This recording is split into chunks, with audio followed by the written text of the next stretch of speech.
In the New England town of New Gilead during the late 19th century, unscrupulous drunkard Waldo Trumbull runs a funeral parlor that he acquired from his former business partner Amos Hinchley. Trumbull is unhappily married to Hinchley's daughter Amaryllis. Trumbull enlists fugitive picklock Felix Gilly as his assistant. They repeatedly reuse the firm's only coffin to save money and murder wealthy residents to increase business.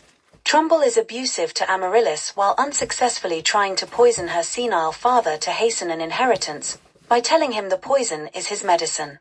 Gilly is in love with Amaryllis and ineptly tries to seduce her, but she remains faithful to Trumbull, who wastes money on alcohol while his business is dwindling.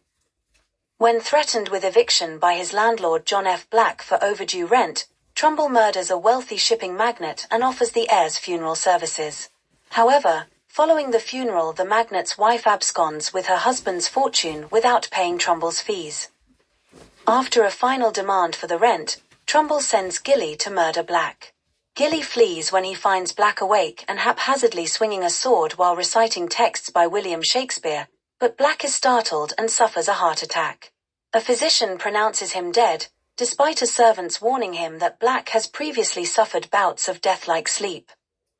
Trumbull and Gilly transport Black to the mortuary, where Amaryllis' cat Cleopatra awakens Black. They prevent him from escaping, but Black suffers another heart attack. While returning him to the coffin, Black revives and Trumbull knocks him unconscious. The funeral proceeds without anyone else aware that Black is alive, and he is placed in his family crypt. Trumbull gets drunk and counts his profits from the funeral. Following another of Gilly's crude seductions, Amaryllis tries to attract Trumbull's attention but is rebuffed. She relents and decides to run off with Gilly. Black awakes, escapes his tomb, enters the parlor, and grabs an axe. Amaryllis faints. Black chases Trumbull and Gilly around the house. Gilly falls down a flight of stairs and is rendered unconscious. Trumbull shoots Black, who delivers a final Shakespearean monologue before dying. Amaryllis awakens and thinks that Gilly is dead by Trumbull's hand. She threatens to call the police and Trumbull strangles her.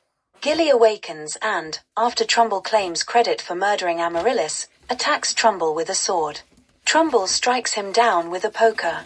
Black's servant arrives, sees the chaos and informs the police. Trumbull collapses to the floor from exhaustion. Amaryllis and Gilly revive and run off together. Hinchley, who slept through the commotion, tries to revive Trumbull with a vial of his medicine. Trumbull realizes that he has drunk his own poison and drops dead. Cleopatra walks over to Black, who has an allergic reaction to her.